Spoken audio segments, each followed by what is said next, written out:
Bill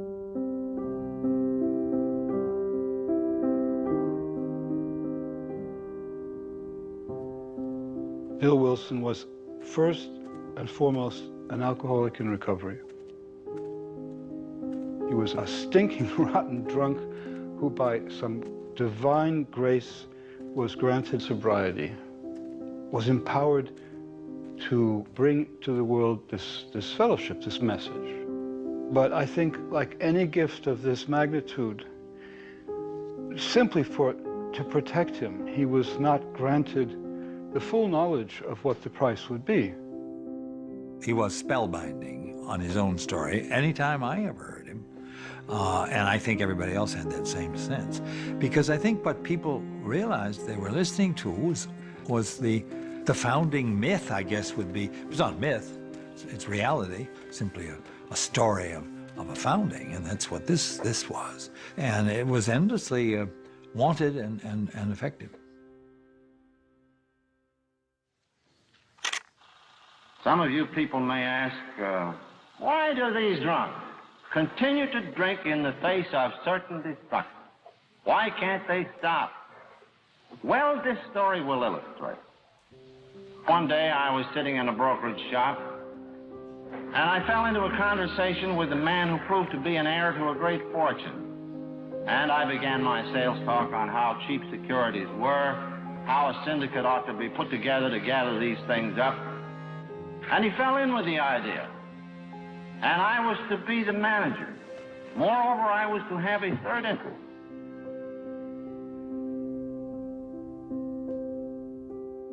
Well, by the time we got that far in the conversations, they discovered about my drinking. So they came to me and they said, look, Bill, we know you got a real liquor problem. Would you be willing during the life of this thing to sign an agreement that you will not drink? That if you do drink, your interest in it will be ended. You know, the curious thing is, I really believed that I could stay sober when the incentive was so great.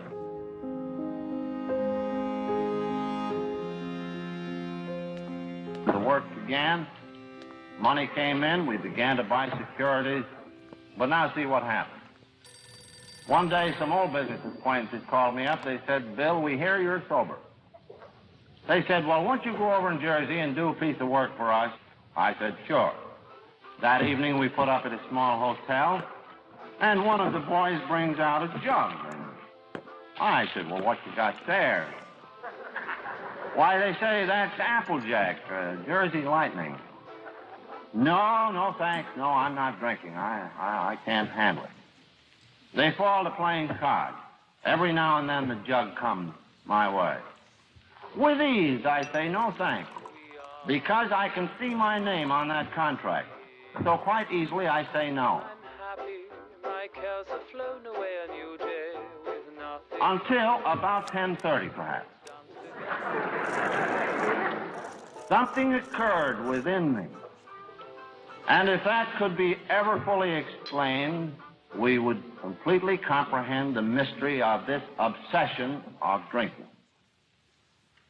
Why, Bill Wilson, in all your drinking, in Europe and since, never in all your life have you had any Applejack. Not one single drink of Jersey Lightning. And that idea began to take hold and possess me, so that when that jug was passed to me, a curtain had fallen between me and reality. So I said, thanks very much. I will have one little shot this time. It couldn't hurt me at all.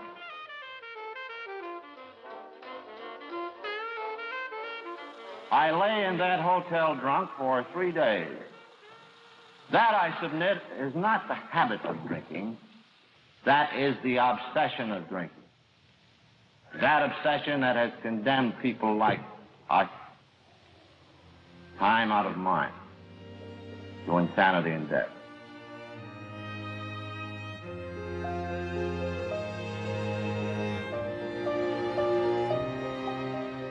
You know, at the end of the last century, they were talking about the most important people in the century. From my personal perspective, there's not a more important person in the 20th century than Bill Wilson. I'd be a dead man without him.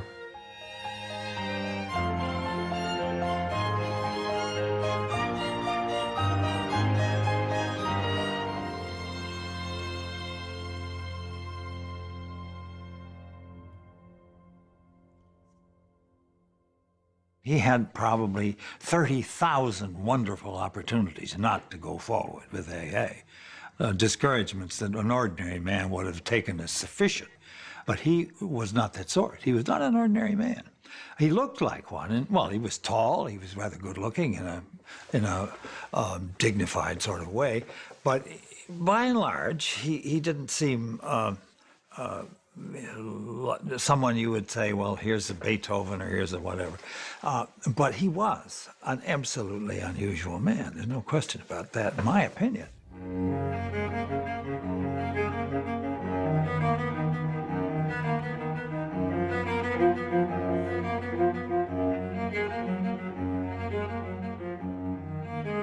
I didn't drink anything until the First World War, but I think that the soil had become very fertile before then. At quite an early age, my mother and father parted company, and I remember that was a profound shock to me. His father left immediately, and his mother would soon follow. She left Bill and his sister Dorothy with her parents to become a doctor, never to be fully a part of his life again. Well, back in those days, there was as much or more stigma on divorce in a small Yankee town as there was on being the town drunk. Almost. So, at 10 years of age, I heard the gossip of the neighbors. I began to feel different. I began to feel that I didn't belong. Then, too, I was awkward, physically awkward, pretty homely, just like I am now. Except then I cared much, and now I don't care a damn. And then this fierce desire to win out over these handicaps took possession of me. My grandfather, seeing this trait in me, wanted to encourage it. So he was always proposing the impossible. One day he said, Uncle Clarence's fiddle is up there in the trunk, but Willie, he said, I don't think you've got any ear for music. Right up to that trunk, out with the fiddle, put a chip under it for a bridge, get some wire strings at the grocery store, and I fiddled until I drove him just nuts. A desire so fierce that it turned into what the medics call a neurosis, an obsession. To be what? The first violin of the high school orchestra. And Bill would often tell the story. When he used it instance, something that became very characteristic of his life from that day forward, maybe it already had been, but what he called power drives. He would set his eye on something, and he would work like a fiend to get it done. He got to be president of the class, captain of the baseball team, first violinist in the orchestra, but there was still one thing missing from his life. I'd had a terrible inferiority about gals until finally the minister's daughter took me up. I say took me up because that's the way women do it. He had become enamored of, and apparently was reciprocated, a girl named Bertha Banford. So now I'm in love for the first time. I'm deliriously happy. I'm a success. I'm the #1 fellow all over the place. And this has never been very well explained, but apparently the parents and Bertha went off to New York, and the next thing known back in Manchester is Bertha has died in an operation in New York City. I used to sneak out, go to the graveyard where she was buried, and my whole life utterly collapsed. This time I couldn't be a #1 man. I couldn't win because the adversary was dead. It was so sudden and shattering that it simply took years for him to get over it. And would that be true of a normal boy, or how abnormal was Bill to have that happen to him? I don't know. I don't know. maybe my experience can have some value to somebody else. You know, the most powerful thing I will ever have, and a lot of it is what I want to keep in mind, the most powerful gift that I can give anybody is where I was broken and healed. When I can share with somebody where my life was broken and healed will be the greatest gift I can give any alcoholic, and a lot of other people too. I was entered into Norwich University, the military college of the state of Vermont.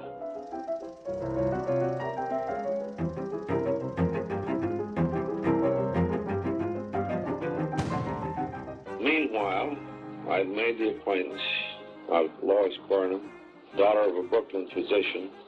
I think Lois came along and picked me up as tenderly as a mother does a child. And I was cured.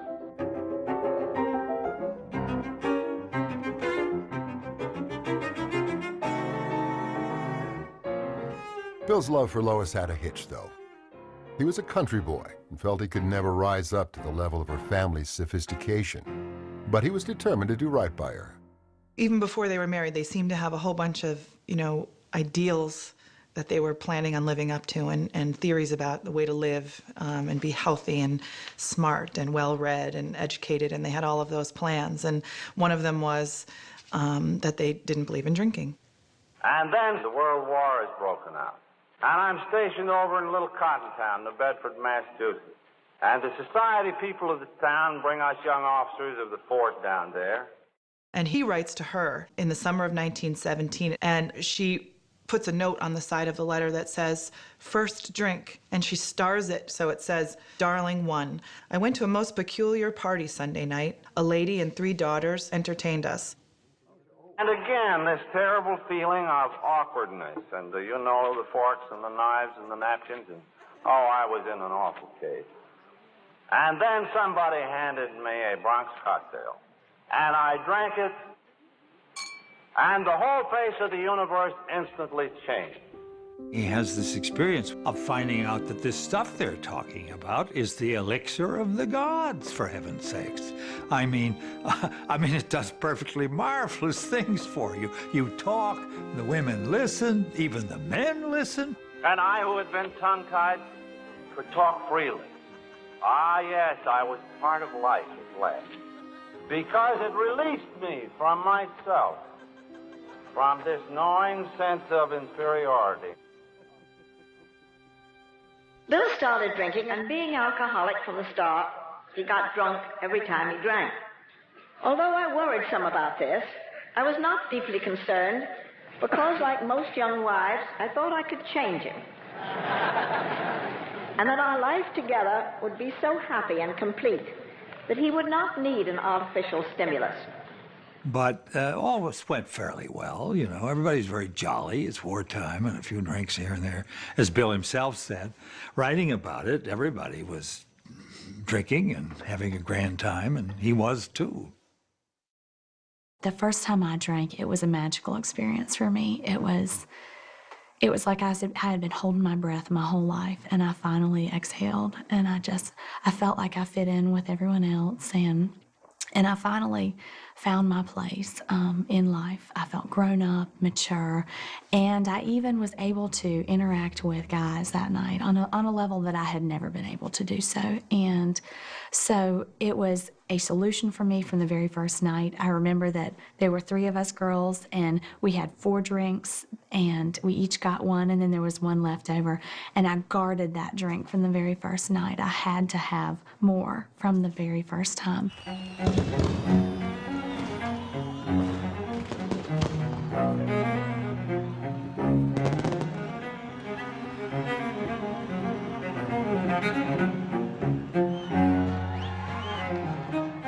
When Bill came back from the war, it apparently never occurred to Bill to go back to Vermont.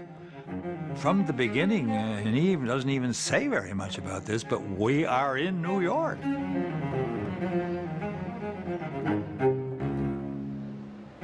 He connects with some people in the world of finance and had a knack for it.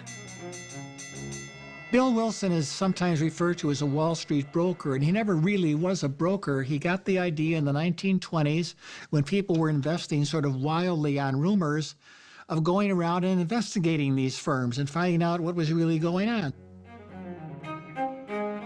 So Bill convinced Lois to quit her job, hop on her motorcycle, and risk everything for a chance at success.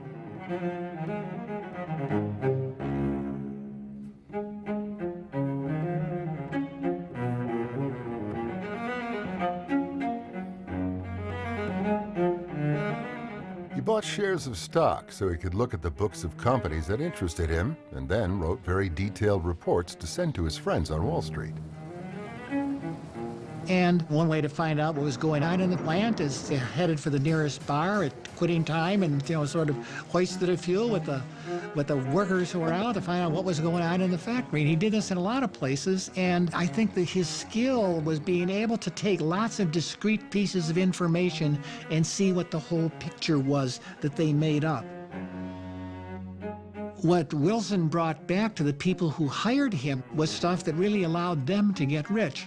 These were ordinary Joes that were making a lot of money fast, and Bill was one of them. He had rented an apartment in Brooklyn, and it's not big enough, so he rents the one next door and knocks down the wall between and has a big living room. And so I don't think they ever had a terrible time personally with each other, except over the booze.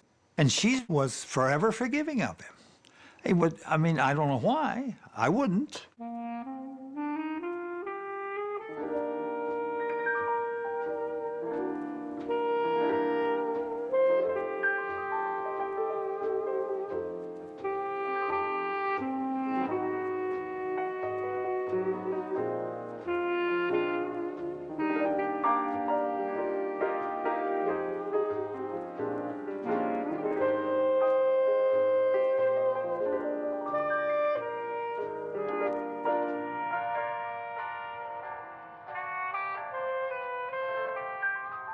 Lois said that she didn't know whether she or Bill wanted to have children more.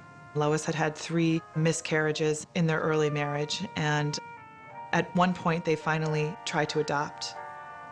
And they waited for this baby to come, and the baby never came. But it was later on in life that her childhood friend fessed up to her that the adoption agency had contacted them for a reference, and that she was unable to give a good reference because of Bill's drinking. Alcoholism is a treacherous disease. It is very difficult to admit to being an alcoholic because there's a real barrier to recognizing this.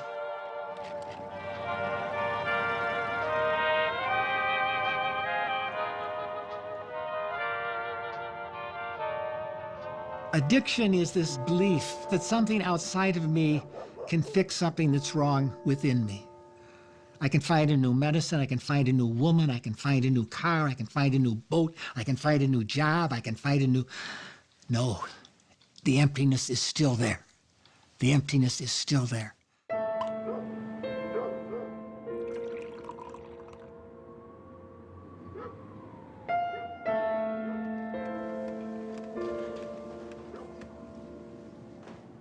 What ailed me was a deformed, emotional character, and I was really drinking booze to either forget the pain of it or increase the ecstasy of it. And this becomes an obsession.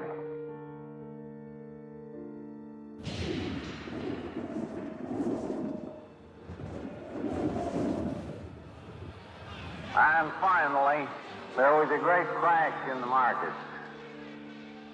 I'm wiped out. Well, by this time, I'm a real lug. By this time, I'm a lone wolf in Wall Street. My associates were glad to see me go. We had been cut off from everybody. My family, his family, friends, we never saw anybody. And we were just 2 people against the world. That's the way it seemed to us. Finally, I slide down into a state where I was not drinking to dream dreams of power. I was drinking to forget. Around the same time that Bill is starting to really realize that he's powerless over his drinking, she writes a letter to him explaining how awful she's feeling. And she says, "It seems each night as if I couldn't go through another, and yet another comes, and yet another, till my heart is like a stone within me. It is so heavy, and a great dullness spreads over me, till all things, good or bad, taste alike."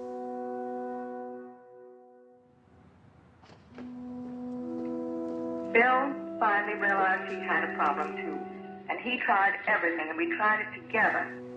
All kinds of things. Drinking together, not drinking at home, religious cures, going away to the country, and nothing worked. She said she had a terrible time staying mad at him because he was so pathetic and so sincere about wanting to quit.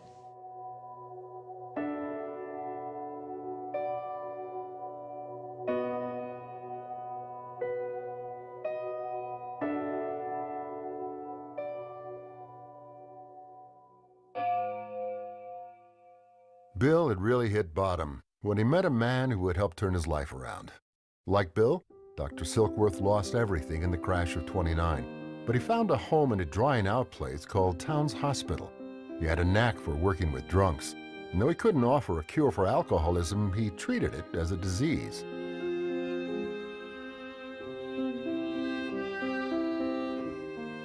No formal introductions today. I agreed to abide by the rules of Alcoholics Anonymous. Bill, do you want to just start right out by telling us how and when you founded AA? Yes. If you don't mind, I'll start a little bit in the middle. All right. In the summer of 1934, I lay in a drying-out hospital on Central Park West. My wife was downstairs talking to the doctor, and she was asking the doctor why I couldn't stop drinking.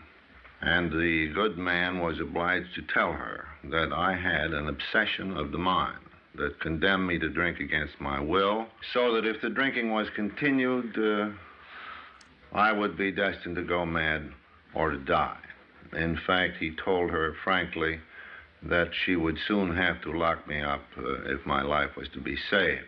When the psychiatric asylums became almost the only resource that alcoholics had outside of jails in the opening decades of the 20th century, there was a sense, there was a kind of belief that there was no such thing as alcoholism as a primary disorder.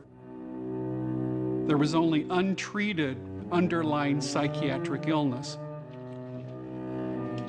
So what that meant was alcoholics were subjected to mandatory sterilization laws along with the mentally ill. It meant they were subjected to the heydays of electro and chemoconvulsive therapies.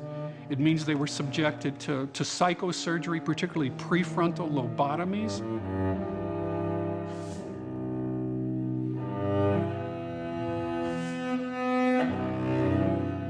On the theory that there was an alcoholic personality, and if they altered that personality by brain surgery, that it would cure their alcoholism.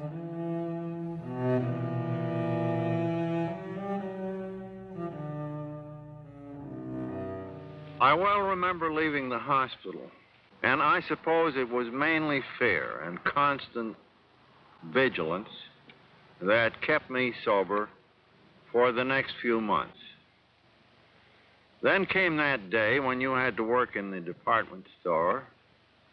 It was November 11th, 1934, Armistice Day. And I proposed to go to Staten Island to play some golf all by myself. So Bill gets out to Staten Island, where this public golf course is, and he's riding on a bus. And the guy sitting next to him has got a rifle, a target rifle of some sort, and they get in a conversation about this wonderful rifle the guy's got, and they're having a conversation. And all of a sudden, accident. Right in front of the speakeasy. Glenn says, "Let's go in and have a drink." I said, "Yes, let's do it." So we sat at a table. I ordered ginger ale.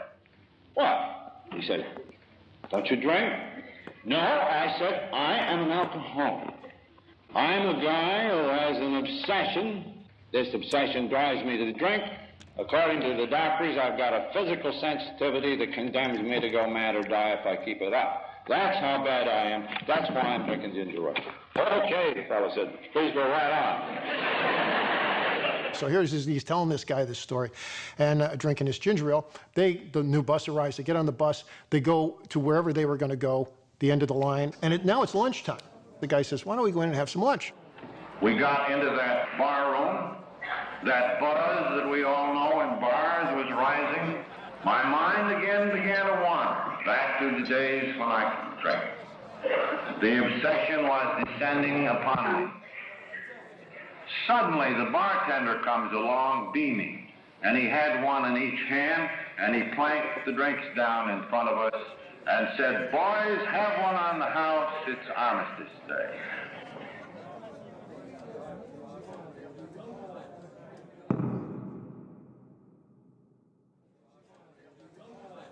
My new friend looked at me in astonishment. And he said, my God, man, after what you've just been telling me an hour ago, you can do this? Are you crazy? And I said, yes, that's just it.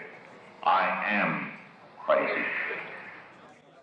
I think he was at a point where he really, really thought that self-knowledge was going to keep him sober. Understanding the problem, understanding how it worked in him was going to keep him sober. I mean, it wasn't even that his nose was rubbed in it. It was like he was smacked up the side of the head with a bat, you know? It was so clear that he believed in the depths of his soul the last thing he should be doing is picking up a drink. He picks up a drink. My name is Phil, and I'm an alcoholic. I had a brief period in New York City where I got good jobs and lost them, which is sort of the story of my life. I would get very good jobs. People would have a lot of confidence in me. I was able to not drink. I knew that I had to watch my drinking, and not really stop, but watch my drinking.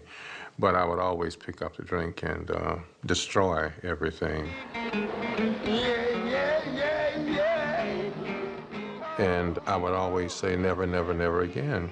Somewhere along the way, I picked up the drink, and the whole thing happened all over again, except worse. I hustled 42nd Street. I did just about anything with anybody, as long as a drink was involved. And finally wound up at the Bowery, at the men's shelter at 3rd Street. And by the time I got there, I had pretty much determined that I couldn't function, that this world was not a place for me. And I think I had just about bottomed out. I didn't know what was wrong with me. I didn't know from alcoholism, but I was ready to listen and maybe not debate so much inside my head, because I was a great debater, especially if anybody said anything about my drinking. I could always justify it, you know. I went on drinking steadily, quart of bathtub a day, sometimes 2 or 3. Bathtub, my friend, means a species of gin made in Prohibition time. When one afternoon, the telephone rang. An old schoolmate was on the other end of the wire. I hadn't seen him for years. I said, hello, Abby, come over.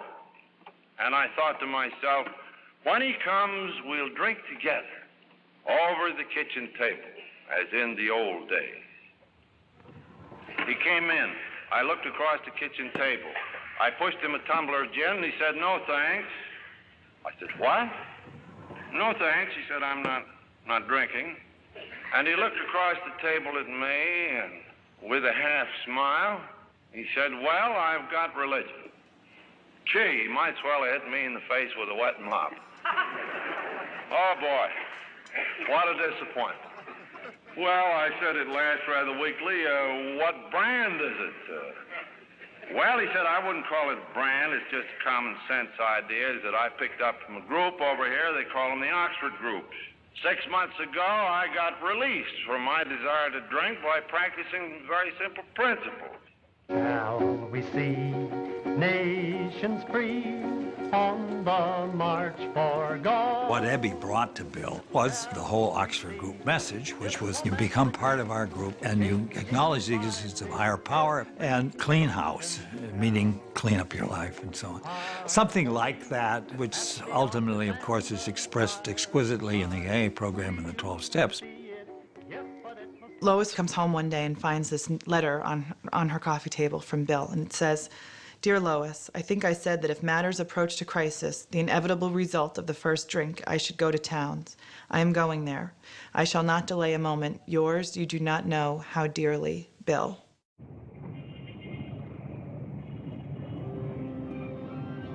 Three days later, my friend shows up in the door.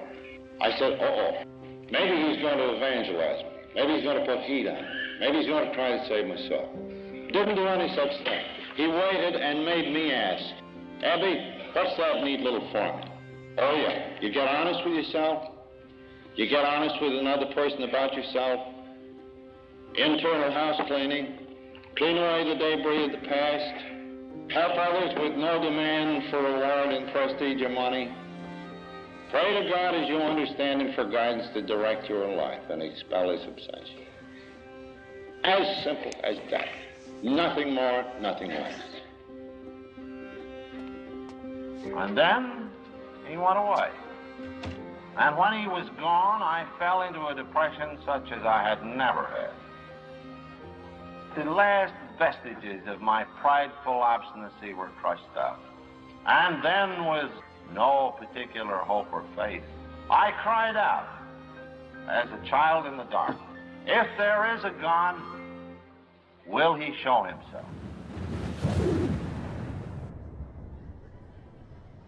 And then it seemed that that room lit up in a great glare. I was transported into an ecstasy. It seemed that I stood on the top of a mountain and a great clean wind was blowing. Not of air, but of spirit. And I was free. At length, of course, I realize I'm still on the bed, but I am in a different world. A great peace has settled down. Well, for me, that was the beginning of feeling that everything was completely all right, that indeed now I was a part of life at last, that I had touched the ultimate reality of a loving God. The kind of thing that Bill had is a thing that absolutely takes the entire human persona, or the complex of mind, body, soul, psychology, the whole thing, and shakes it up and sets it down again, and it's all new. It's different. It is life change.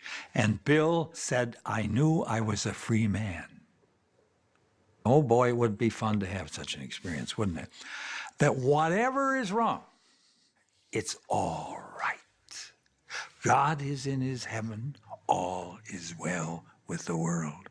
That is the bottom line of this kind of experience. And you go forth as Bill Wilson did, and you do what you can to make things better.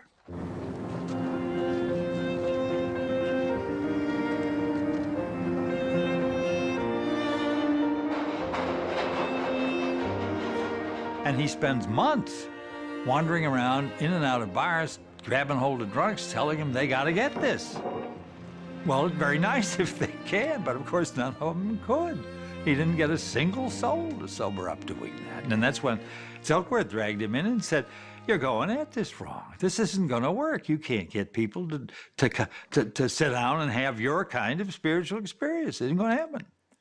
Tell them how bad it is. Go back to the precondition. Tell them they're hopeless."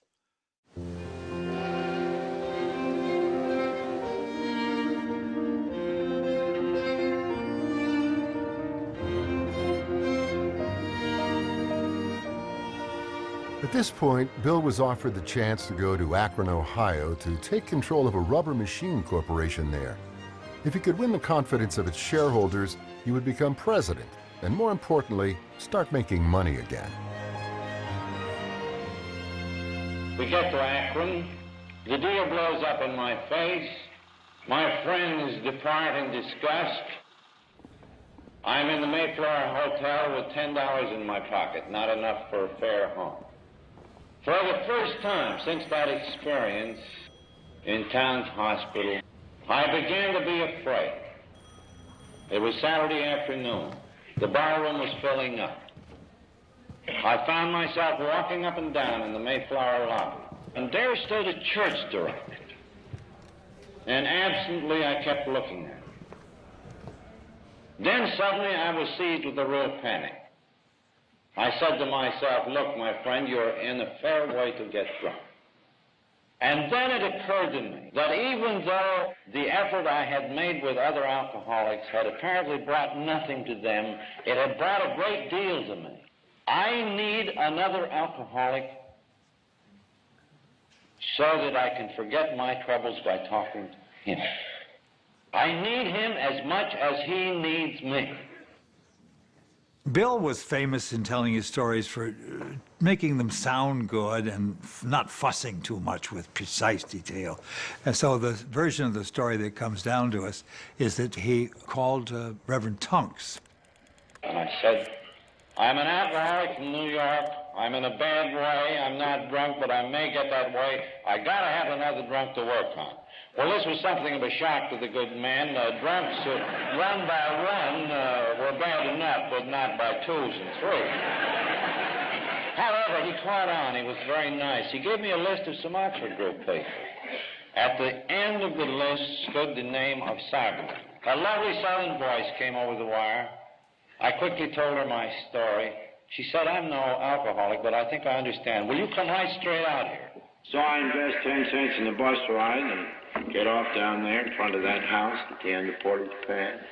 We went in, and she said, I've got just the man for you. Henrietta's been praying for her good friend, Dr. Bob, who's a chronic alcoholic and can't stop drinking. They're ready to foreclose on his home. His life is a mess. His practice was about defunct. He was out of friends at the time he had gone into the Oxford group. He was reading the Bible. He was praying. He was doing everything the Oxford group said to do, and yet he was facing failure every time. So I think it was really difficult for Bob to have the hope that that the prayers would be answered. Being very fond of Henry and having said we'd go over, we started over, and I extracted the solemn promise, man, on the way over, that 15 minutes of this stuff was out. But I didn't want to talk to this mug or anybody else, and we'd really make it snappy. There was a knock on the door at 5 o'clock, and there stood Bob and Annie. Bob beat into a pulp, just shaking like a leaf. And he said, I'm glad to meet you, Bill, but I can only stay about 5 minutes. And all we know is that apparently Bill told Bob what he knew about alcoholism and what his experience had been. You stop and think of it. Back at that famous meeting in Akron, Bill is sitting there talking to an older man, 15 years older, who is a doctor. But where is Dr. Bob? He's lost in the alcoholic labyrinth, can't get out of it, trapped. And so Bill Wilson, the little stockbroker from New York, sits down and starts telling him how bad it is. Bob said, geez, you're the first guy that's ever come along that's told me what this really is. You seem to know the score on alcoholism. Moreover, you had it, didn't you? I said, that's right. I know you. And something passed between us.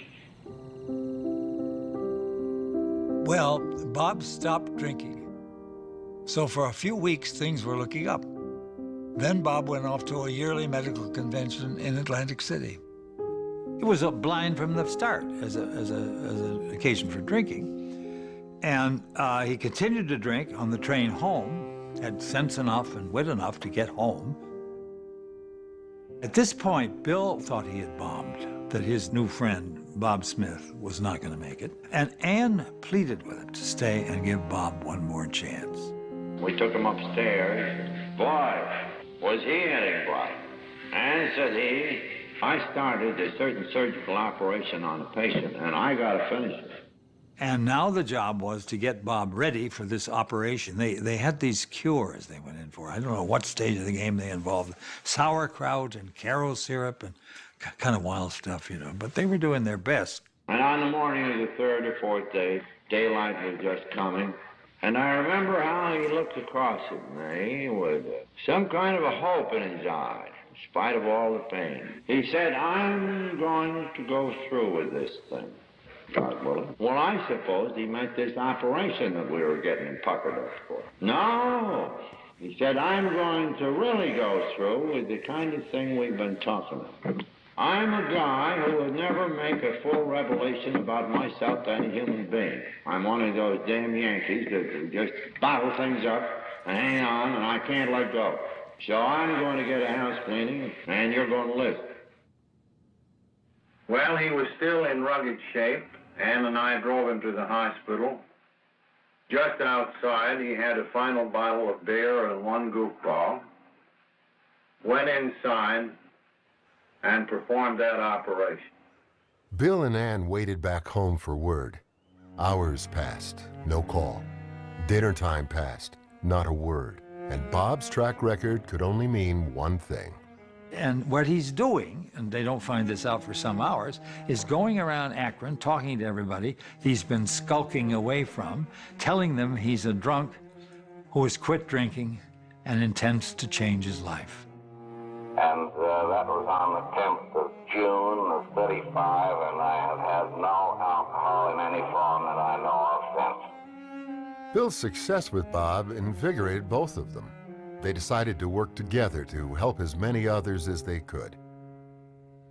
This partnership would only be broken by Bob's death 15 years later.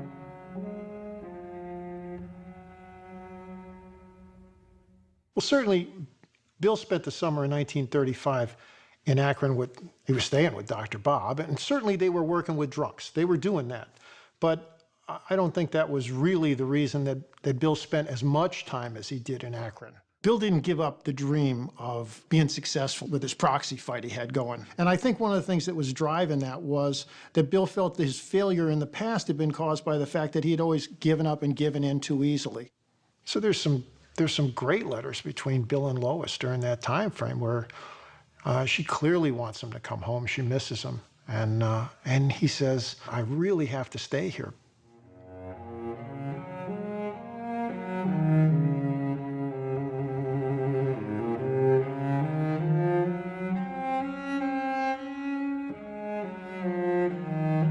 He hung in there, and he fought, and he fought, and he fought, until finally it was absolutely clear that there was no possibility of him being successful in this. And once he'd done that, it was okay for him to pack up and go back home to New York.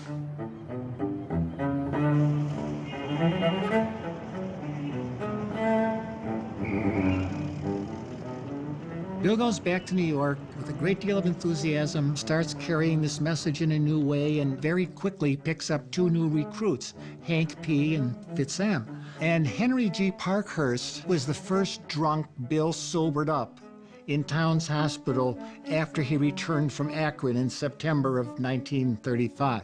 So there was a special bond with Hank. So we went out to the highways and the byways and tried to find, wasn't too hard, I guess, other alcoholics. And he brought them home to our house. Now, we were living in my father's house in Brooklyn, the city, a 5-story red brick house, and we had drunks on every floor. The next few years were a great experiment. Bill was willing to try anything to help people get sober. By this point, Hank Parkhurst had become Bill's right-hand man in New York. And together they fought through the failures to find out what worked. I had got back into business briefly, but again Wall Street collapsed and took me with it, as usual. Failure, failure, failure was our constant companion.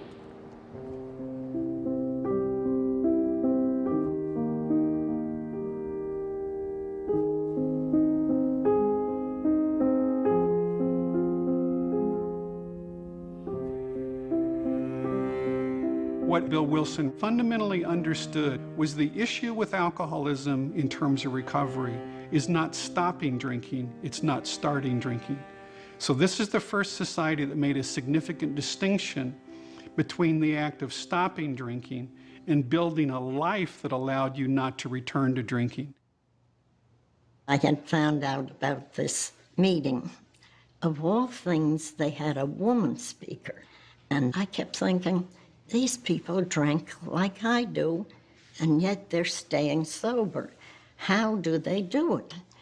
And she said, the way we do it, she said, is we turn our life and our will over to the care of God as we understand them for 24 hours at a time. She said, just one day at a time. And I looked at the clock, and it was about 10 o'clock. Tomorrow night, Thursday night at 10 o'clock, McGuire's will still be open. I don't know how I might feel, but I'm going to turn my life and my will over to him. Up to this time, AA was utterly simple. We didn't even have a name, just called ourselves a bunch of drunks trying to get sober. But it wasn't until one late fall afternoon we began to put down the names of those people in Akron, in New York, and a little sprinkling in Cleveland, who had been dry a while. And despite the large numbers of failures, it finally burst in on us that 40 people had really significant dry time behind them. I shall never forget that great and humbling hour of realization that a new light had begun to shine upon the children of the night. Bill rushed back to New York to raise money so they could spread the word about their new answer for alcoholism. But he couldn't find anyone willing to help. I got one hell of a freeze from the gentleman who well. He complains to his brother-in-law, his brother-in-law is a very successful doctor. And his brother-in-law says, you know, I know this guy who works for the Rockefellers. Could there be a better connection for a guy who's in New York City and he's looking for funding for a project that's going to get people sober? The Rockefellers had been pouring a lot of money into this temperance movement for years and years and years. You want your sweet, innocent girls to take to booze so they can be enticed into honky-tonks by slick-haired vultures who prey on the flower of American womanhood. I say alcohol must go.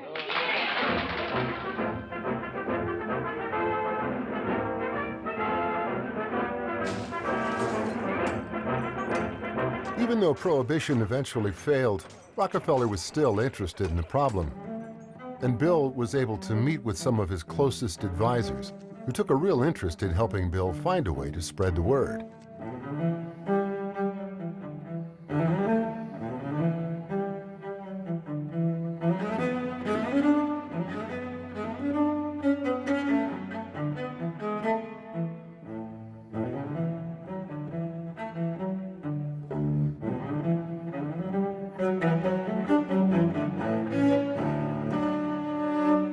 For the better part of a year, Bill and Bob, along with Hank in New York, tried to solve this problem. Finally, the answer came in writing a book to show others how they learned to stay sober. But writing a book wouldn't put food on the table. So the story goes that Hank went down to the stationery store and got a blank stock certificate pad and started making out stock certificates for Works Publishing. We write across the top of them, Works Publishing Company, par value $25. So we take a pad of these stock certificates, next AA meeting, where you shouldn't mix money with spirituality, you know. And the drunks all gave us a stony look. They said, what the hell? You mean to say you're asking us to buy stock in a book that you ain't written yet? They didn't have anybody in New York City that could fork over $25, so they come up with a time payment plan, $5 a month for 5 months to pay for your $25. And they started selling shares of stock. So a trickle of money started to come in, which began to feed the Wilson household and my old friend Hank's household. And I began to slowly dictate the chapters of the book to Ruth Haack. Now, there's these legendary stories that there were huge, huge, huge fights over the words and the verbiage used. Well, the fact of the matter is, in the beginning, that was not the case.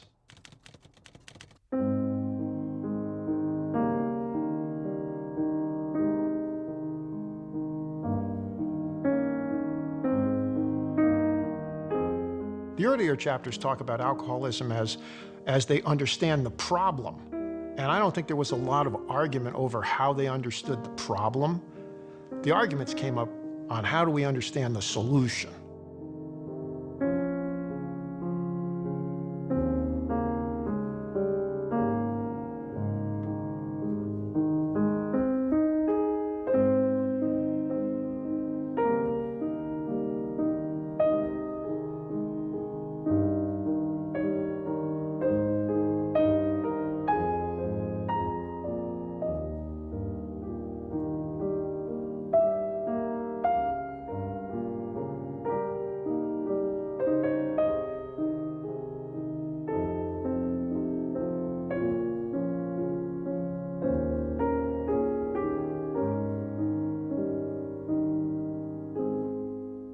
So then came that night when we were up around chapter 5, where we really had to say what the book was all about and how this deal worked. On this particular evening, the idea came to me, well, we need a definite statement, a concrete principle that these drunks can't wiggle out from. It was a 6-step program then. So I started right, trying to bust it up into little pieces. And when I got the pieces set down on that piece of yellow paper, I put numbers on and was rather agreeably surprised when it came out at 12. I said, well, that's a good significant figure in Christianity and mystic lore. Then I noticed that instead of leaving the God idea to the last, I'd got it up front, but I didn't pay much attention to that. And, well, next meeting comes along. Boy, pandemonium broke loose. What do you mean by changing the program? This thing is overloaded with God. We don't like this. You got these guys on their knees. Stand them up. Bill was really interested in what worked. You know, I think one of the things I love about Alcoholics Anonymous is the fact that it's without dogma. It's without theology. There's no requirement to have any religion at all. The phrase, God as we understood him, was included in the steps to make the program available to everyone. Bill was looking for more of an open-ended thing, opening up the solution to more and more possibilities so that it's a bigger tent, a bigger umbrella for people to get under.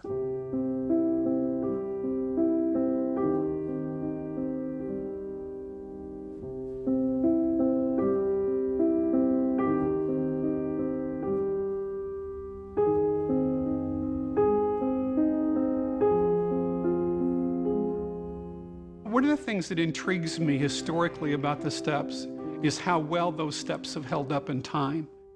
Part of that is they're broad enough to be able to be reinterpreted over time, and I'm talking historically now, but they're also broad enough to be reinterpreted over the life of long-term recovery. In other words, the same 12 steps that people can understand hours and days into their recovery are reinterpreted for people in 5 years and reinterpreted for people who are 10 and 15 and 20 and 30 and 40 and 50 years into recovery. So that what began as a program of how do I stop drinking are the same steps that will be used by other people for profound spiritual growth long after the point of any appetite for alcohol has long ago disappeared. I was in prison, and I went to a meeting one day, and a fellow came in from outside, and he spent the entire meeting talking about that process of inventory. The 4th step in our program is the inventory step. 4th and 5th have to do about identifying what we call causes and conditions, sort of examining my life. You know, what is it that drives me in such a strange kind of way? And so I listened to that fellow and went back and I said, all right, I'm going to do that. And I sat down on the bunk in the cell.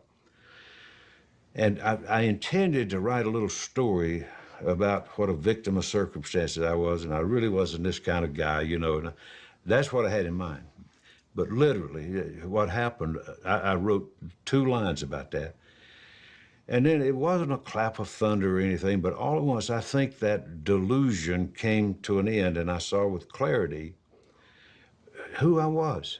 That day, I surrendered. And I acknowledged deep, deep down that I can't drink. That war's over. It is over. And 50 years later, I have never doubted for 1 second. I understood from the beginning that I was listening to uncommon wisdom. I had that very word. These people know something that I didn't know. I mean, even such idiotically simple things as it's the first drink that does it. I didn't know that. One of the last 2 or 3 drunks I went on, I made a formal resolve that I would have but 2 drinks. Well, you have the first one, and the fellow making the next decision is a different fellow. He's chemically changed from the guy who bought the first drink, you see. I didn't understand that. I didn't know that. I thought you were the same fellow all along. No, you're different. It was a rough haul to get there, but the book was finally finished. Nearly 5,000 copies sat in a warehouse, held hostage for lack of payment. Then a huge radio star agreed to have an AA friend of his on his show and promote the book. Bill and Hank saw a golden opportunity in this and sent postcards to 20,000 doctors. In Akron, New York, Cleveland, the ears were to the radio. We visioned the books going out in carloads. Little Ruthie Hawk, Hank Parkerston and I, just couldn't wait to get over to see what was coming into that box. We stuck it out for 4 days, and finally we went and looked in the box, and you could see a few of these cards. I had a terrible sinking sensation. But Hank was an incorrigible optimist. He said, well, they couldn't put them all in the box. He said they got several mailbags full out there. So the clerk came with the cards. Hank said, ain't there any more? No. We took them over to the desk and we counted them, and there were 12. And 10 of them were from doctors, obviously stewed themselves, who lambasted the hell out of us, and we had exactly 2 orders for the book Alcoholics Anonymous.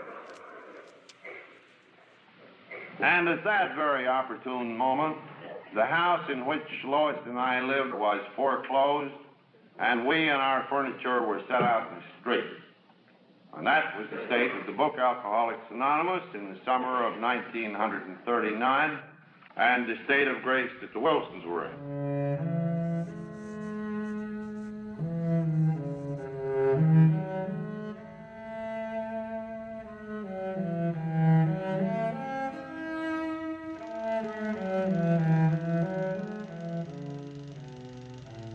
As Lois put it, she and the drunks and Bill all had to go. They lost the only home she had ever known, the home she had been born in. They lived, as Bill put it, entirely at the goodwill of AA members for 2 years. What would we do? What would we do? An AA lent us a summer camp. Another AA lent us a car. The folks around New York began to pass the hat for groceries for the Wilsons. It was really very confusing and difficult time.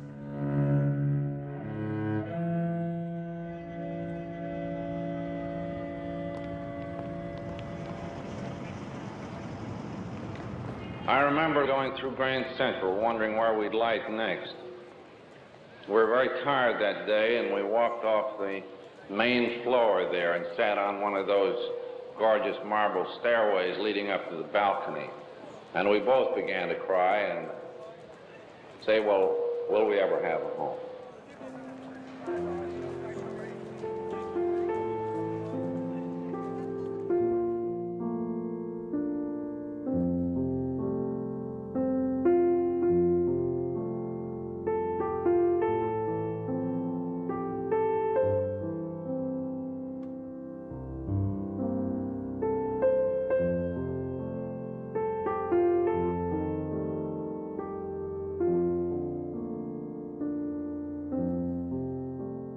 Bill had a couple of job offers. One was from Towns, and then he had another one as well, and he was, you know, ecstatic. And, God, I'm finally getting back to work, and, you know, I can support my wife and buy food and put, you know, food on the table. And he went into the group and explained this, and they all just were frowning back at him, and they were like, Bill, don't do this. You can't do this. And so, you know, he was put in the place of having no money, no job, and then being asked to continue to have no money and no job and a wife to feed and himself to feed. But Bill thought it would only be for a few more years, expecting that he could then move on because the fellowship would be strong enough to survive on its own. Well, I think one of the biggest shocks to early Alcoholics Anonymous, and I think to Bill Wilson, was the fact that 5 months after the book comes out, Hank Parkhurst is drinking. That must have been a crushing and painful thing for Bill Wilson. I mean, they've been business partners together. They're in the same office together. They put this book project together. They talked to the Rockefeller people together. I mean, Hank was a really critical factor in the success of Alcoholics Anonymous. And Bill Wilson can't do anything to get him sober. I was full of fear, and I didn't know how to live life on life's terms. I didn't know how to face the world. I didn't know how to work. And so I did what anybody's going to do when they're that completely miserable, as I started drinking again. And I was off and running immediately, but it wasn't the same. It was more physical. Like I just absolutely, you know, it was, I mean, sure, I don't like to think too much. I don't like to be present, but it was really, really, like I couldn't physically stop drinking. And I went to the detox round, and I would be out and I would call AA people, and they would come pick me up and take me to a meeting, and I would get to the meeting and I would walk out the back door. I wouldn't even stay for the meeting. I was just trying to get a ride across town, and I'd try to get money off of them, or they'd come pick me up and take me and make me take a shower, because apparently I stunk too bad to go to the meeting, so they'd make me take a shower and then take me, you know, to the meeting, and every day they'd pick me up. They would act like that's the first time I was going to get sober. You know, like they never got sick of me. They never,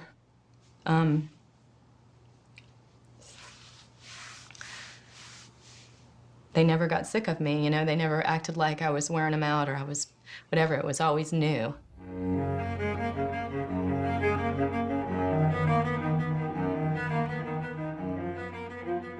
Meanwhile, Lois and I had moved to the club at Old 24th Street, taking a room upstairs next to Tom Mulhall, the caretaker. And in one way or another, we slid through the year 1940 on this basis. It's very interesting, the change, I think, that took place in Bill Wilson's understanding of what alcoholism was. And where this change began was that story again going back that's retold so often. Bill's at the 24th Street Clubhouse. He's told there's another drunk who wants to see him. Old Tom knocked at my door, and Tom says there's some damn bum from St. Louis down there. Do you want to see him? I heard a slow, labored step on the stairs. And finally a figure appeared in my doorway. And his coat was drawn about him, and it was covered with sleet. Father Dowling, by the way, a non-alcoholic, was a chronic arthritic who really spent the whole of his life in great pain. And so to find a situation where there can be shared honesty, where two people let each other know how much they hurt. It's only in that setting, it seems, that healing can take place, this healing of the spirit, of the soul, of whatever part is being torn apart inside of us.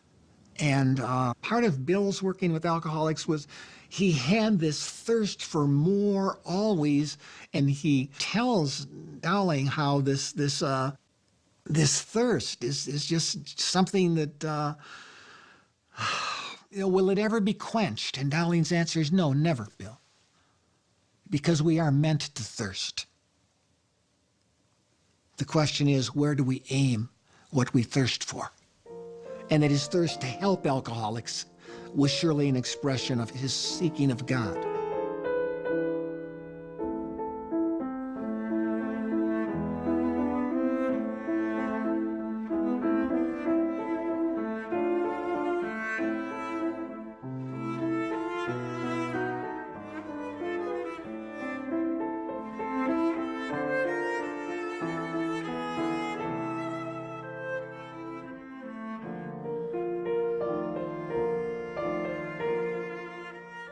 So what happened when AA began to be successful, it was electrifying. I kid you not. It was electrifying to the people in the program and to anybody who came up and looked at it. For example, like Jack Alexander, who in '41 did the article in the Saturday Evening Post. He came to scoff. He came to deride. He was sent to blow up this crazy notion that this spiritual program was going to work. He stayed to honor it.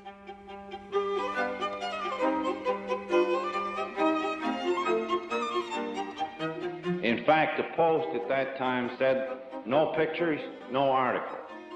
So if you will look up the March 1st, 1941 issue of the Saturday Post, you will see a picture of the interior of the club and a flock of us sitting before the fire. And with the advent of that piece, there was a prodigious rush of inquiry.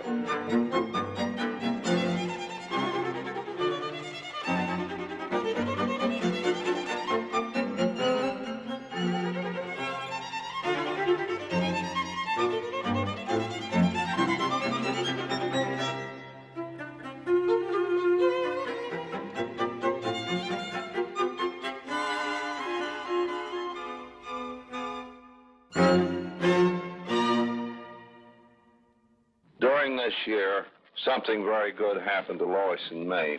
A Mrs. Helen Griffith appeared at our clubhouse meeting at 24th Street. She began to talk of a house in Westchester. She said we couldn't live forever in the club. We'd need a place like that. The woman was 48 years old when she became homeless. When they finally did make it to Stepping Stones, Bill writes a letter to Dr. Bob where he says, "Thank God that girl is finally being taken care of at last." My name is Nell Wing, and I have no years of sobriety, and I'm a Gemini. I just want to tell you, I started doing Bill's work in '50, and then in '54, I started going up to Bedford Hills. On Friday afternoon, Bill would pick me up in the station. Then we'd go home, and Bill would say, let's sit down and do some of the old chestnuts. Lois and Bill had marvelous sessions with the violin and the cello.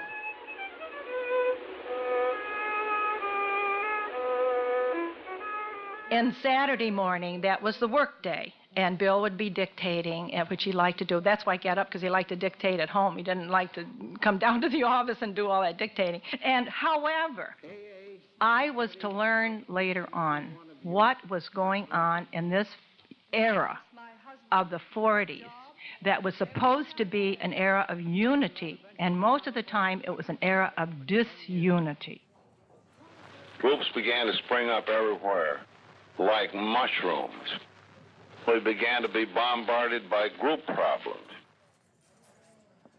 Bill was the lightning rod. People were always sending him letters. Oh, you know, our group's fighting about this, and what are we going to do about that? And he would send back some sort of solution. And then there would be, somebody would be charging for Alcoholics Anonymous admission, and somebody else would complain and send him a letter. So he'd write about that.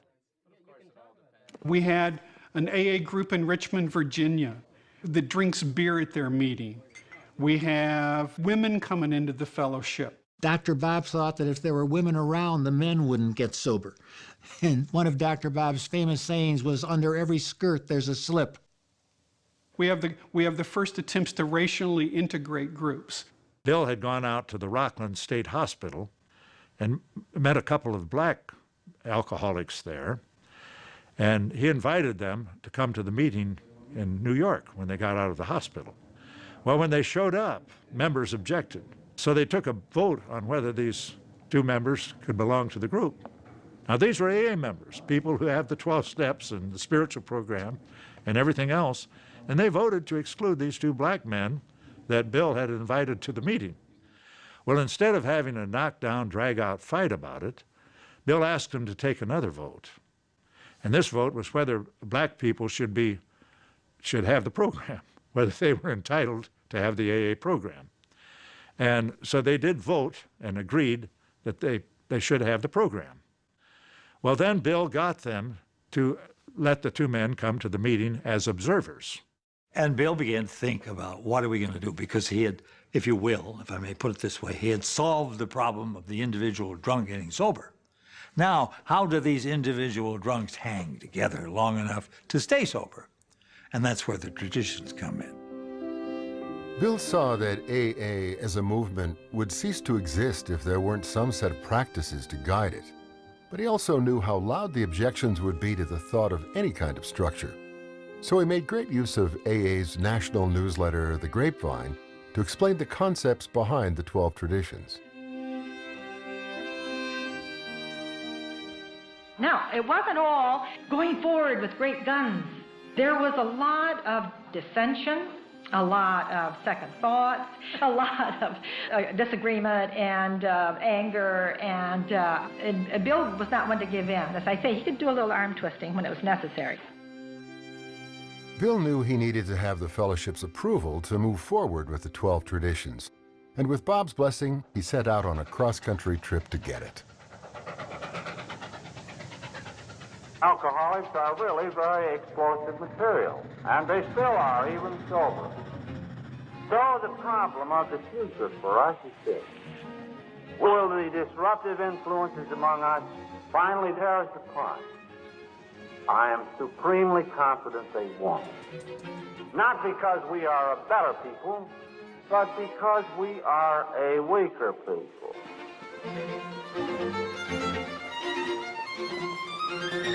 And out of that group conscience, I believe will evolve the traditional principles.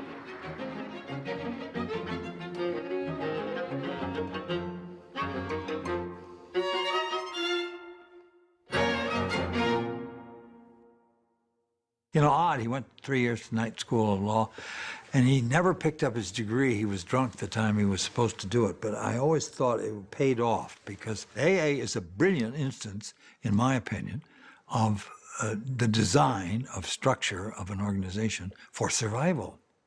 A genius is not a word I use lightly. I think the man is a genius for what he did with the 12 traditions of Alcoholics Anonymous. We just would not be here without the 12 traditions. We would not be here.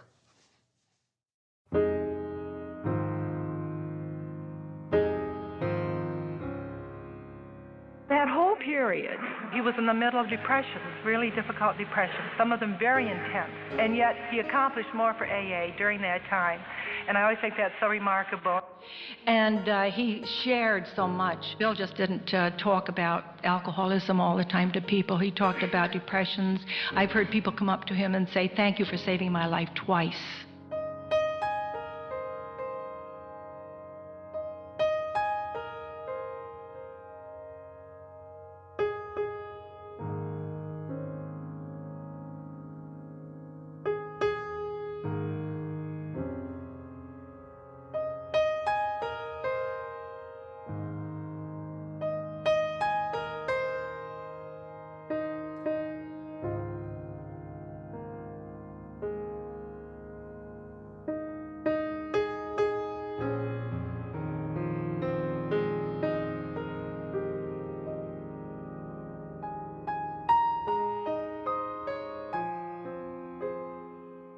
With the passing of Dr. Bob in 1950, Bill lost the only person who really understood his position and could help him carry the weight of AA's success.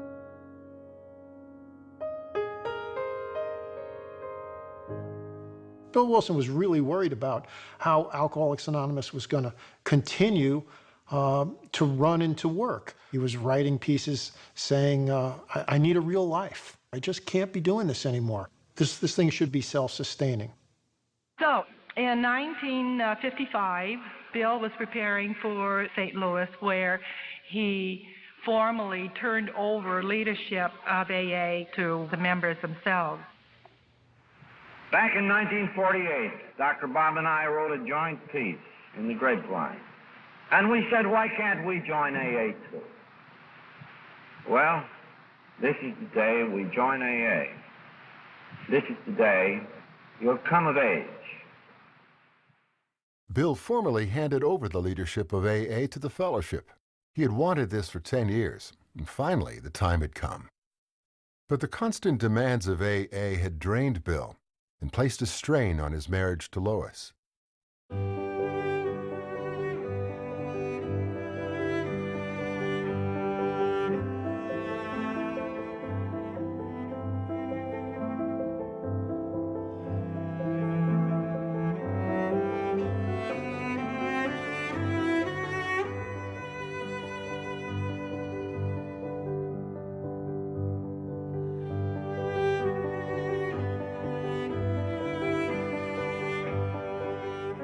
The rental house became not just a haven for Bill and Lois, but also a refuge from the unrelenting adoration of the fellowship. Bill would always have trouble letting go of AA, but AA refused to let go of him.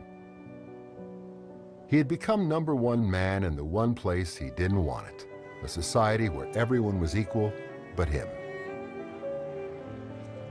Here's the man who founded Alcoholics Anonymous, but he couldn't be a player in AA because he was just turned into some sort of icon, some sort of god.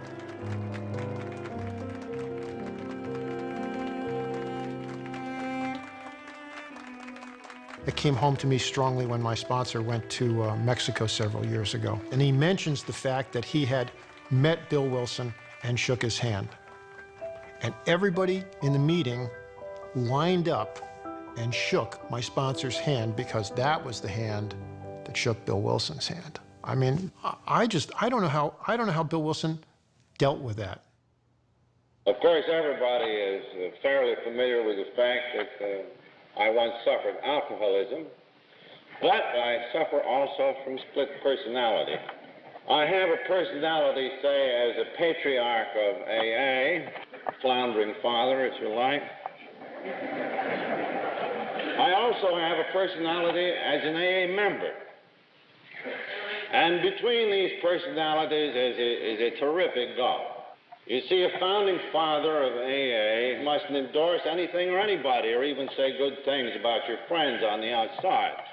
But as an AA member, I am an anarchist who revels in liberty. So I am really going to say this time what I damn please, if you will.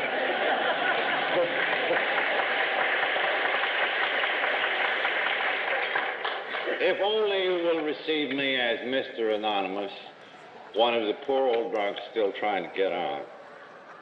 There's a renegade quality to Bill Wilson that at the time everybody else is ready to celebrate the achievements of AA. Bill's obsessed with the people who still aren't making it in AA. And that obsession is going to lead him into some boundary areas that could bring great controversy to AA. Bill Wilson's experiments with LSD. LSD. Those three letters conjure up such decadent imagery. Timothy Leary in the heyday of Haight-Ashbury. But this was before then, when it was still a drug of promise, not a drug of abuse. One sure way to prove the value of a medical product is by hospital testing under doctor's supervision. And that's why I'm proud to recommend Surest. Take Comeback. Comeback eases. This was the 1950s, a time when the wonders of modern medicine seemed able to fix anything that was wrong with us.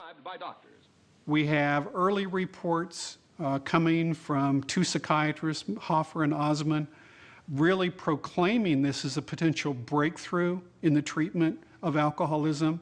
And in the context, they're describing some alcoholics beginning to have a spiritual breakthrough under the influence of these LSD-guided experiences that are really contributing to their development of sustained sobriety in individuals where many other methods had failed. My name is Norm. I'm an alcoholic. Well, I went to AA in an effort to quit. I wanted to quit. And AA just didn't work for me. I heard about LSD, a drug that some doctors in Western Canada had found out about and felt that it might help. I took it several times in hospital settings and doctor's offices. Each experience lasted for several hours and did cause me to do a lot of thinking about myself. And then the doctor asked me if I would like to take LSD again. And my experience was instant. It changed my life, it changed my thinking, it changed the way I look at things. And that happened in seconds. And it was over, the whole experience was over. I never wanted LSD again. I went back to AA and worked very hard at it for a long time.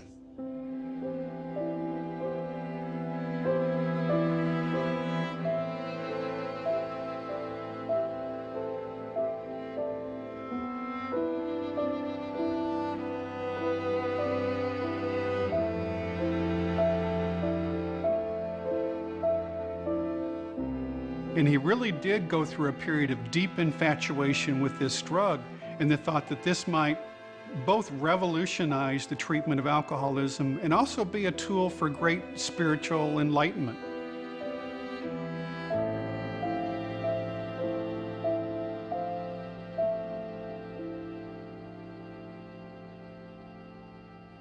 It's unimaginably difficult to be that person whom so many recovering alcoholics are looking up to with such expectancy, with such unspoken demands.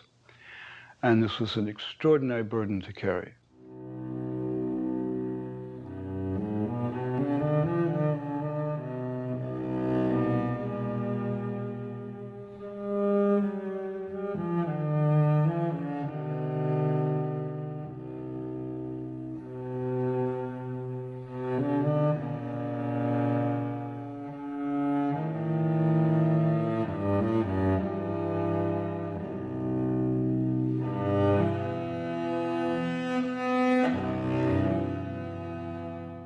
And I think as his life went on, his spirituality was being drained by the thing he created. And more importantly, as the years went on, he felt himself to be farther and farther removed from that experience, that spiritual, that enlightenment that gave him the gift that he gave to us.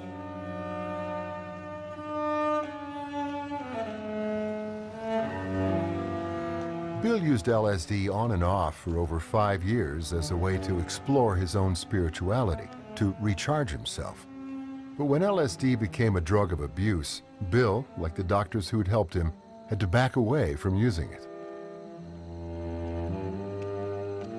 So Bill's search for what he called emotional sobriety continued. He wanted to be free of the depression and anxiety that plagued him. Then Dr. Abram Hoffer introduced him to niacin, also called vitamin B3, as a possible solution. After about 2 weeks, he was well. He lost his tension, anxiety, depression, his insomnia. He was able to sleep. And of course, he was therefore very much happier than he had been. He saw niacin as some kind of a cure or an aid in dealing with depression. And he started handing it out to people. He wrote the equivalent of 3 small books about vitamin B3. And I think this was part of the entrepreneur in him. He needed something new to work on. So he became very enthusiastic. And he became so enthusiastic, he made the international headquarters pretty angry at him.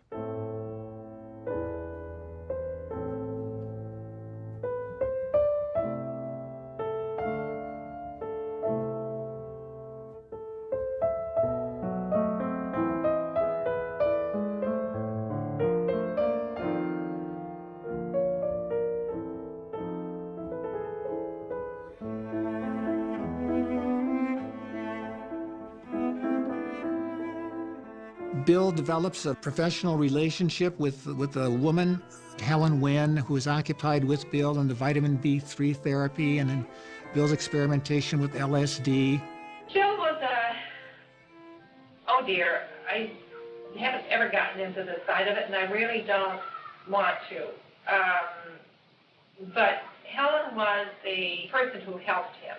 And the office took a dim view of it, yes. Was that in the early 60s, or was that earlier? Earlier. But With Helen, you mean? Yeah. 55. Well, is one of the reasons that Bill sort of backed off, was that sort of a way of ending the thing with Helen then in 62? No, that never ended. Overall, that whole relationship was good for Bill. I don't fault it at all. Even though I love Lois and all of that, but it did a lot for Bill those years. If we want to talk about giving credit to somebody who helped him a lot in those later years, think of Helen. I think she saved his life, bringing him out of the depression. I know he says it was the niacin and all of that, but I think it was Helen. Nell didn't necessarily want to talk that much about Helen's relationship, but what she did say was that in most of Bill's darkest moments, Helen pretty much comforted him and brought him back to life, from, you know, possibly even Bill's wanting to commit suicide, Bill's wanting to just, crawl underneath the bed and never come out. And Helen Wynne just helped him through that and helped him through his darkest days.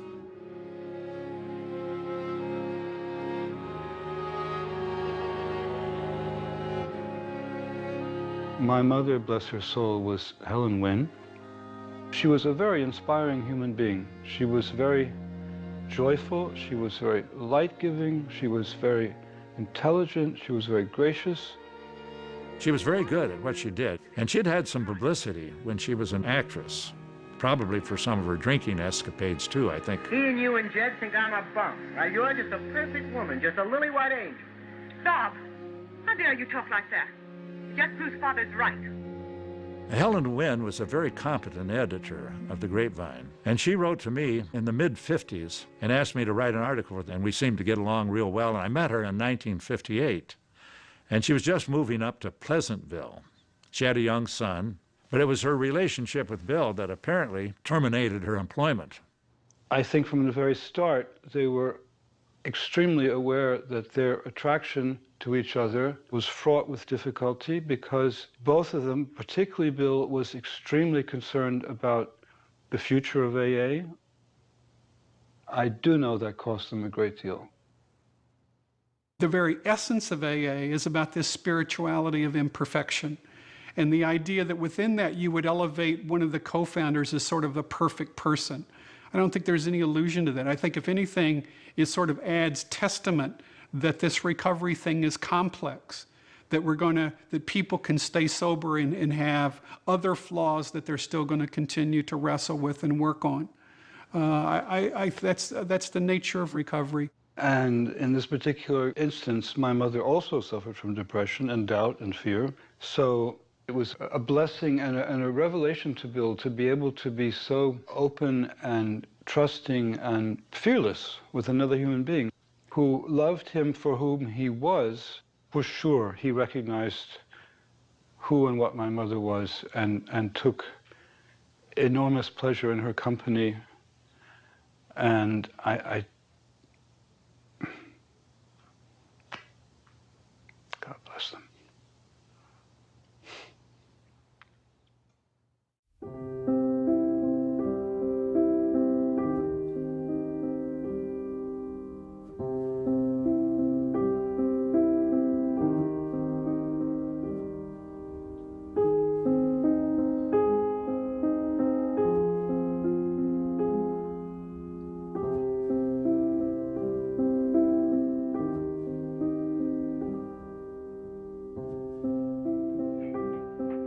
It's hard for me to believe that she couldn't have known about it. But Lois was a very practical woman, and I think she could have understood this about Bill and accepted it in her way.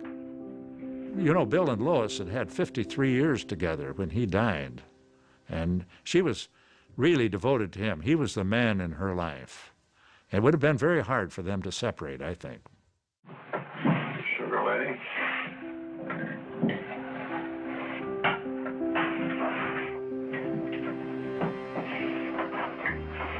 You know, Bill adopted the St. Francis prayer in his later years, got it from Father Dowling, his spiritual advisor. And it's almost a formula. I've often said I don't know that Bill was being at all pious in taking this prayer up.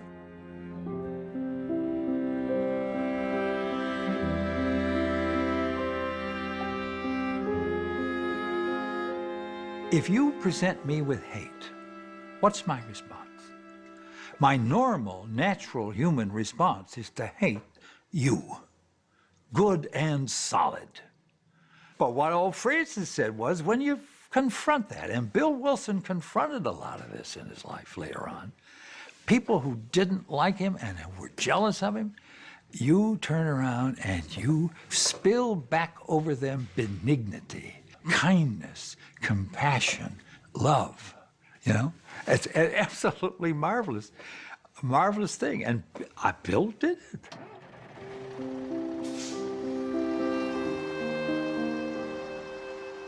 Bill's visibility as the leader of AA began to reach society at large. He was offered an honorary degree from Yale University, but Bill turned it down because he felt he needed to set the best possible example for anonymity. concerned that ego-driven members might follow and threaten AA's very survival. Likewise, he turned down Time magazine's offer for a cover story. The impact of this thing could have been enormous and brought in great numbers of people. So the saying no was something to keep awake nights about, and I did. I hope and believe that this was the right decision. It is the best that I can do. I leave it to you and to the future for whatever it may be worth.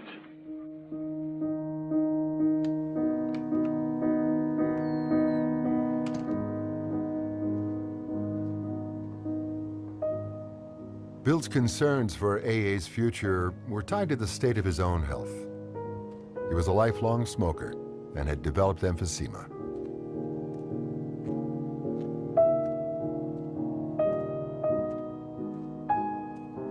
He believed in a lot of walking. I could be about 5 miles a day. But as time passed, that amount of walking became more rare. But he did not give up. Bill kept going, absolutely striving forward all the time.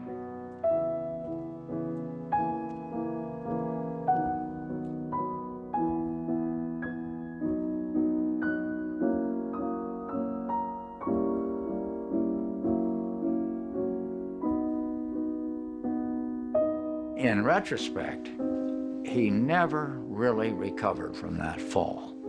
From ever afterwards, he was a little more hesitant and a little slower and so on, progressively so.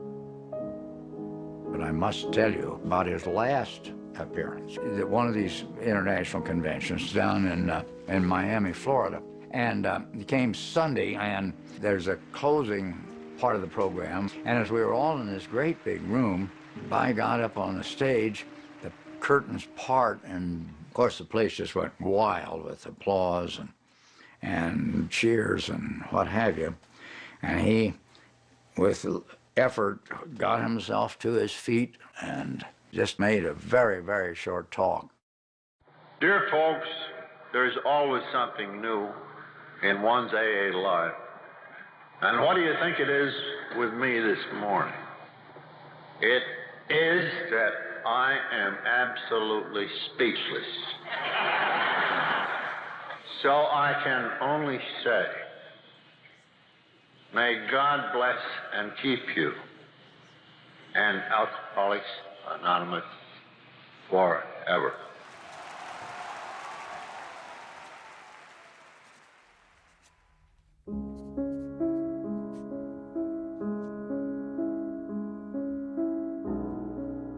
He had an oxygen mask on.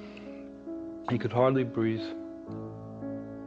And I held his hand for a few minutes. My mother was there, some other people. And I think everyone stood at the brink of powerlessness and bewilderment and just stood there watching.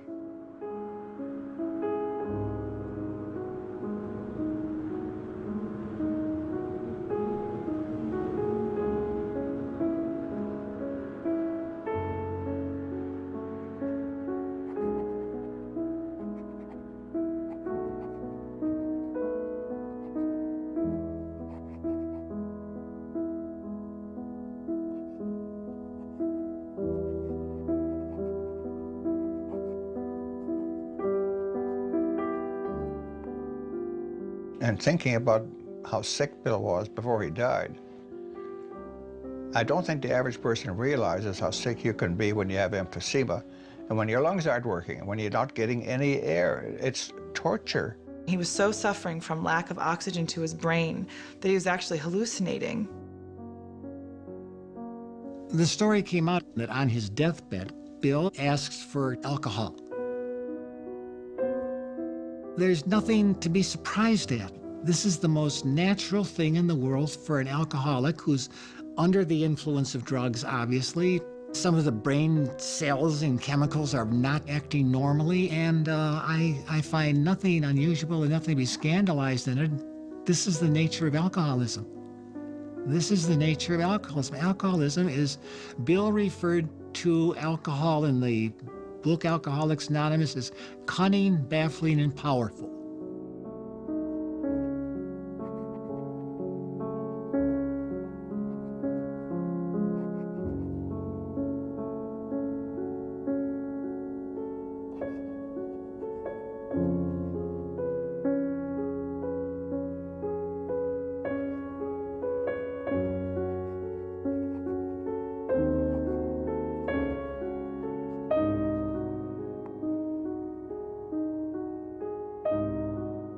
They saw this extraordinary man who had given this extraordinary gift to the world doing battle with his personal demons, who came to haunt him, to attack him at the end.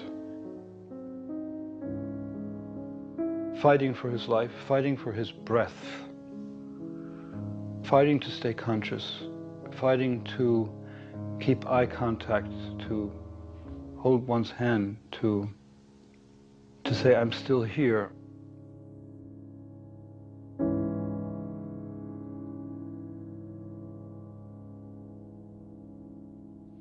The co-founder of the most successful effort ever to help alcoholics stay dry died late Sunday, and as he had provided, then gave up his anonymity.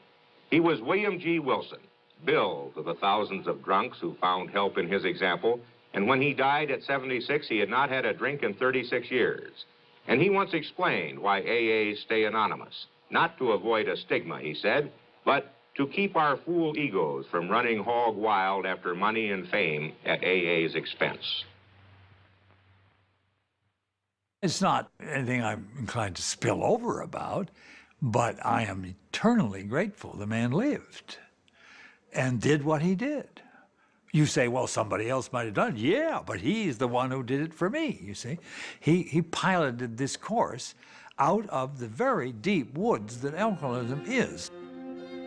I think his contribution to the human race is of an order that has not yet been fully realized.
Somebody felt kind of sorry for me the other night, said it must have been terrible, Bill. I said, no, it was wonderful. Those for me were the wonderful years of AA, the years of struggle. Why? Because we could see that people had begun to get well, that the chain reaction was starting that might one day spread over the world. That's what kept all of us going then. What was a little problem? What were a few difficulties in the face of a spectacle of God's bringing something new into the world, especially into that dark world we knew so well?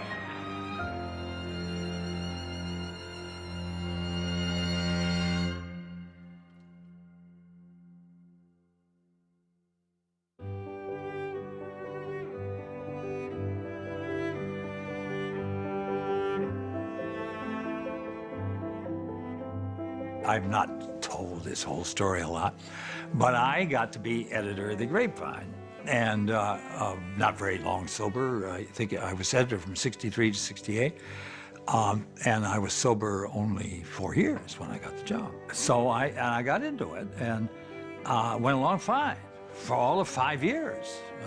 I think I was something of a fair-haired boy because I was the first editor in some years who hadn't caught up and carried on. And so we put an issue out that had on the cover Winds of Change. Well, that's not a great word to use around AA circuits. If I had it to do over, I think I'd have thought that one through again.